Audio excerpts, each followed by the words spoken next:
let's talk about what we saw on Sunday, Kyle, with the NBA draft lottery. The Atlanta Hawks, congratulations!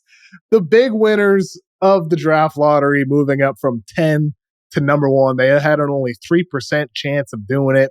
Kyle, this draft, everybody talks about it. Everybody listening knows it's not a draft with a clear-cut franchise changer at number 1, but it's better to be picking at number 1 than number 10.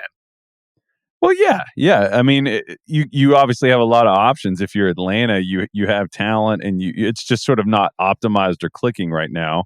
So you could take something that maybe I don't know, but other years we've said that there wasn't a superstar, like say 13, and then we ended up getting it. It was Giannis. Who knows? Is there a Giannis in here? I don't think that there is, but hindsight, it can be hard to tell in the moment. So with Atlanta, it seems like there's at least some pieces here that could help them pivot into a new direction, whether or not it's like the person that they pick is going to steer their whole mindset. But there's definitely some supportive pieces to couple with whatever kind of like transactional kind of approach that they take in the offseason, don't you think? Yeah, for sure. I mean, I think that is what the definition of this draft is. It is a supportive piece draft. And somebody will pop. There will be a guy who turns into an all-star. There will be a guy who maybe becomes a multi-time all-star or even an all-NBA guy. I don't know if there's going to be a Giannis, one of the 15, 20 greatest players ever in this year's class, because those guys are rare. Those guys don't even come every single year of the draft. But whether it's like Tijan Salon, French prospect, one of the younger guys in the draft, somebody who, in 3-4 years, as his body develops and he pops, who knows? Maybe he becomes that type of guy. But, I think for Atlanta at number 1, it will be interesting to see how they approach this, because I think of all the teams that could have moved up to number 1, Atlanta's the one with probably the most ripple effects across the league, considering they were shopping Dejounte Murray for months ahead of the trade deadline. Trae Young is already rumored to be a guy who could request a trade this summer, or Atlanta could themselves decide to move on from him. He just changed agencies from Clutch to CAA. So there's a lot happening there with those guys. And I think for Atlanta, now they're just in a situation where they just have more options. When you're at number 1, you could keep that pick. You could trade down and get a player and a prospect. You could just decide to completely blow it up and trade both Trae and Dejounte, or you keep just one of those guys. What do you think is the best ideal path for Atlanta? Like, what do you want to do? Number 1 on your list if you're the Hawks in the Hawks front office, Kyle. I mean, moving away from Trae Young, it seems like Atlanta fans are pretty torn on this. That they're very feisty, and I don't blame them for kind of feeling cornered and a little feisty about this. But it's interesting that I was just laughing at 3 of the top 5 most traded players on the Fanspo trade machine are from the Hawks, which just kind of gives you an idea of where everybody's mind is right now. But it's as they should be. yeah. It's tough to say, because if it were me, I would probably people keep saying it's like a Trae or Dejounte thing. I mean, I feel like Dejounte would look better. Trae is just so hard to optimize, man. I said that word a minute ago, and we've talked about it. Ringer has talked about it on every platform and every article, every which way we've pulled this apart. It's just Trae almost feels like needs to move to a situation where he is definitively maybe not the dominant force within I heard Ryan say that Sunday, and I really agree with that. Whether or not that means he goes and plays with another superstar like a LeBron or an AD, I don't even know how they can make that money work. Or if it's a Wemby, I feel like it's probably most likely that. I would kind of shoot it back at you of is there a world where they end up moving both of these guys? If they move both Murray and Trae Young, because I lean towards them keeping Murray because I feel like he could be better in a different sort of alignment of their roster. But I kind of wonder if they might move off of both of them and just kind of start completely over, because this Schlink thing that started back with, them taking Trae Young, taking Kevin Huerter, sort of trying to replicate some of that Golden State East thing that they were trying to do. I feel like we've kind of reached the point where we've seen enough, and I'm wondering if there's a world where they move off both of those guys.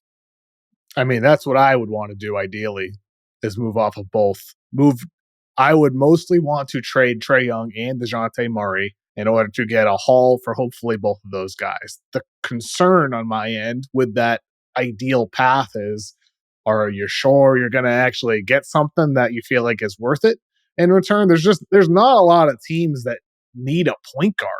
Like if you look across the league, like yes, the Lakers after D'Lo flopped in the postseason again. You could look at the Heat if they want to go younger in the backcourt and help out Jimmy Butler. You could look at the Magic.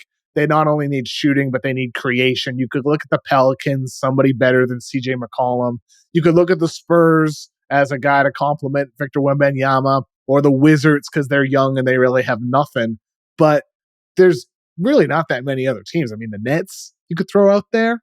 But then again, Cam Thomas was awesome to close the season. I know he's more of a scorer, but he's still on the smaller side. I don't know if Dejounte or Trae fit with Cam Thomas at all. So there's just not a lot of teams that A, need a point guard, or B, have the assets that make sense for those guys, and C, for Trae specifically, would want to get to $40+ million, almost $50 million a year for a guy who is a high-level point guard. He's an all-star, but he has his flaws. He had the best defensive season of his career, and it still was average. He still is not an elite shooter from three. He's a very good shooter from three, but not elite.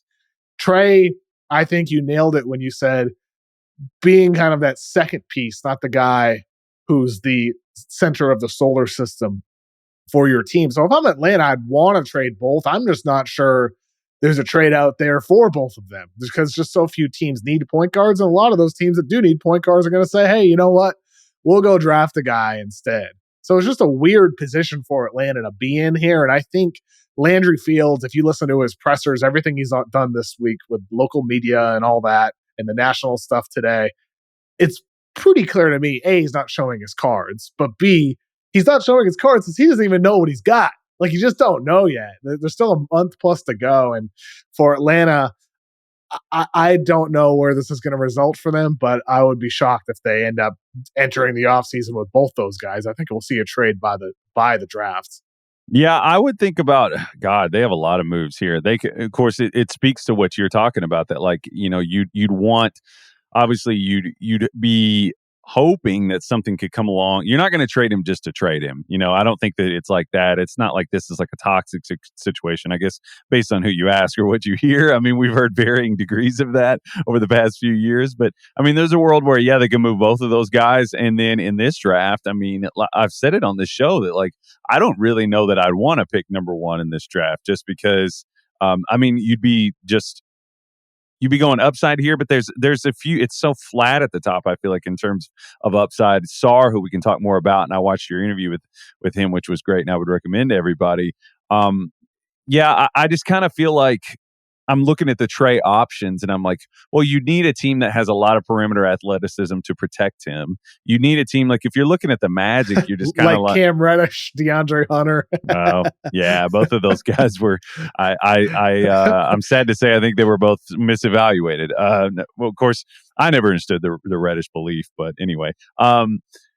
Yeah, you look at like the Magic. I don't think I'd want to bring the Magic in because if you need more fluidity and movement in your offense. I'd want to pick somebody who was willing to play on and off the ball, which has always been the thing with Trae. So I would be hesitant to do that. You're looking at like the Rockets. I think are an interesting option for them. You could add some ball skills. You have a lot of rangy athletes that are long for and big Trae that could protect him. That seems like an interesting one. Yeah, to me, like better than Van Vliet, something like that. Yeah, but and then you're looking at the yeah. numbers. Yeah, and I'm just saying, like, the Rockets, though, I think are interesting because say they want to choose one of these two guards, if they want to take one of the two Kentucky guys, like if they want to take, I have kind of gotten the vibe that they like Reed Shepherd. I think he'd be an awesome fit there, and he'd be a lot cheaper. And that's sort of it's going to be really hard to find a suitor for him, I think, is going to be one of the big issues that they're going to have to tackle.